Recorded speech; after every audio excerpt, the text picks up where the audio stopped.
Okay, I know we've already covered this before in depth, but let me go ahead and cover it again since we're at the intro to back take.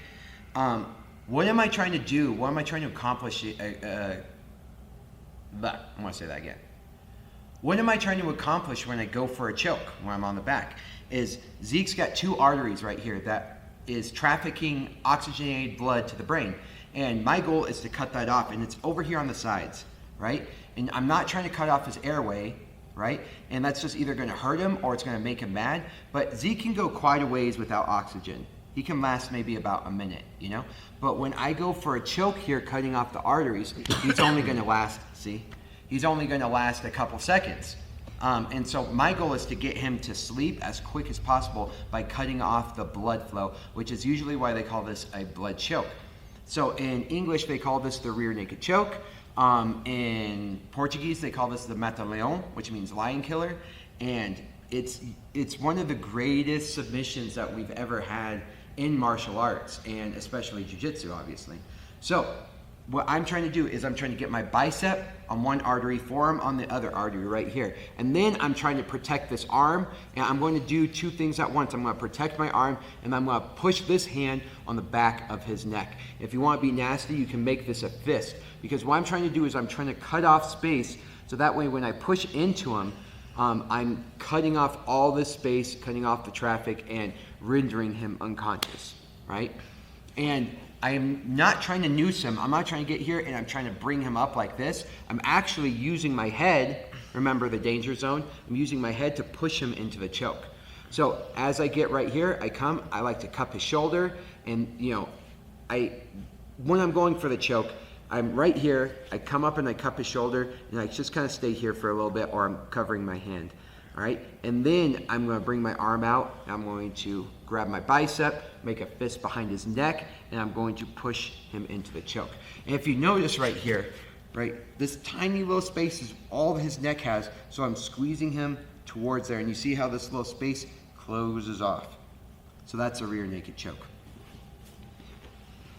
Again, bicep, forearm, grabbing the bicep, fist in the back of the neck, and I'm pushing, crunching him, compressing him into the choke, covering off these arteries, so that way his brain doesn't have oxygen anymore.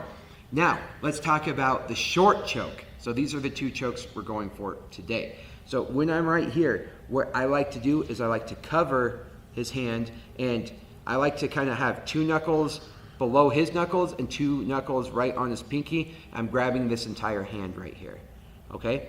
And just like last time, I'm reaching and grabbing the back of his shoulder, and now I'm depending on the mechanics of my body to suck my arm back and push his head forward. So I get right here, and I finish the choke right there.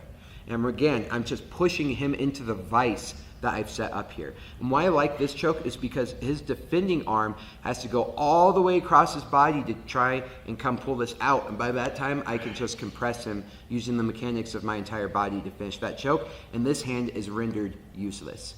Okay, so now let's go ahead and look at these chokes once I have the back. So generally when you take the back, you're not just sitting up here. This is just a great way, a great sitting position to practice and kind of cover our foundation, okay, get the basics. But as we come down right here, okay, I'm squeezing him. Remember, I'm stabbing him in the heart, squeezing him, and I'm pushing my hips forward, okay? Now, this is, remember, the choking side down. It's going to be harder for him to defend because his defending arm is against the ground. So whether I go for the rear naked choke or I come back here, punch behind his head, and grab my bicep, as he's already getting the tap. And notice all of his tools right here to fight me are going to have a pretty difficult time. Now when I go for the short choke, grab right here, grab behind his shoulder. Now look at this arm down here. It has to reach all the way across. Go ahead and try to get that arm all the way across to stop. But you see his arm is pinned on the ground, so the more I turn into him, the worse it gets, and the worse it makes it in terms of him being able to defend. Now we go to the other side. Now I can relax a little bit right here because it's going to be very difficult for him to get his shoulder to the mat. But what sucks about this is I can still get it, but as I'm going for the choke right here, now I have to fight to get this arm out, and that can kind of be a struggle. So I might set this up in different ways where I reach across, and then I get in here, right? So you might just have to get a little bit creative, but when my arm is trapped underneath here, it's a lot harder for me to get that rear naked choke, that Mataleon.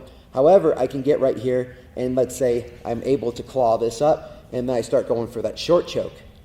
Okay, now he's got a lot more of a capacity to reach across and start messing with this because his shoulder is pretty free over there. So what I like to do here is I like to crunch in, pulling my hips backwards actually, because normally I'm reaching forwards, and that, I mean, I might be able to get it, but if I can actually compress him in, moving my legs forward, it's actually going to make things worse because I can compress him down.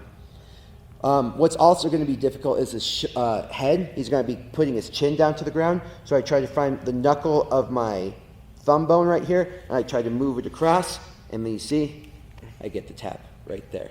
Okay? So thumb, knuckle, right in behind his jawline, and I start from behind his ear, because if he puts his chin down, I just start right here, I'm not going to get there. But if I start behind at his neck, you see, it makes things a lot more difficult. So, that being said, there's advantages and disadvantages to both sides.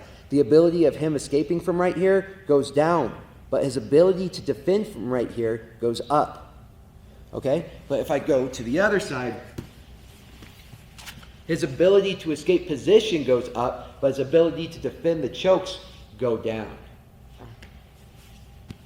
So again, I get right here. And remember, it's still the intro, so I'm not going over a bunch of crazy setups yet. Stabbing him in the heart, covering. He's probably going to come, he's going to be defending himself. So I might use that to cover, reach behind his shoulder, and short choke him. Okay? If he's trying to go for my legs or something, I know I don't have my legs in right here, I might cover his shoulder, pull this out, reach behind, make a fist behind his neck, get the rear naked choke.